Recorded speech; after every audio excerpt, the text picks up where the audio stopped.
এই ফকিনি, তুই আবার আসছিস? কই তুমি আসতেছো না? তুমি থাকো এখানে, আমি আসছি।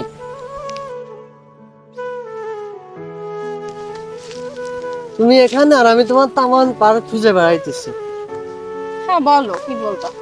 এখন শোনো, তুমি তো সবকিছুই জানো যে আমি গরিব মানুষ, আর তুমি হচ্ছে যে সবকিছু জেনে শুনে তো আমাকে ভালোবাসছো, তাই না? তো ইদানিং তুমি আমার এত ইগনোর করতেছো কেন? হ্যাঁ আমি সবকিছুই জানি, তুমি কি বলতে আসছো বলো, বলে যাও, আমার কাজ আছে। তুমি কিন্তু আমার সাথে বিহেভ করতেছো। আমার কথা শেষ না হওয়ার আগে তুমি আমাকে পাঠায় দিচ্ছ। এত ফাও পেশাল না পেরে কি বলতে আসছো বলো, বলে যাও। বলতে চাচ্ছি যে আমি বাসায় কথা বলেছি, এখন তুমি আমাকে বিয়ে করবে কবে সেটা বলো।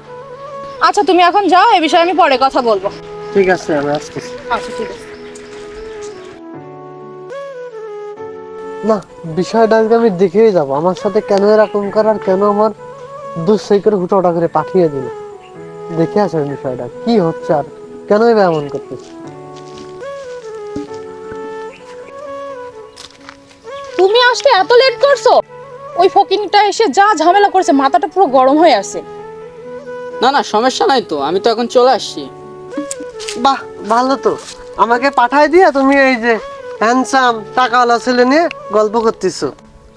এই ফকিনি, তুই আবার আসছিস? তোরে বিয়ে নাকি? তোর সাথে তো আমি সম্পর্কই রাখবো না, যে রাস্তাতে আসছিস সেই রাস্তা দিয়ে যা।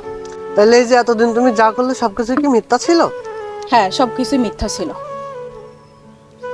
ঠিক আছে, ভালো থাকো। আচ্ছা ঠিক আছে, চলো আমরা আগামীকালকে বিয়ে করব। আচ্ছা ঠিক আছে চলো।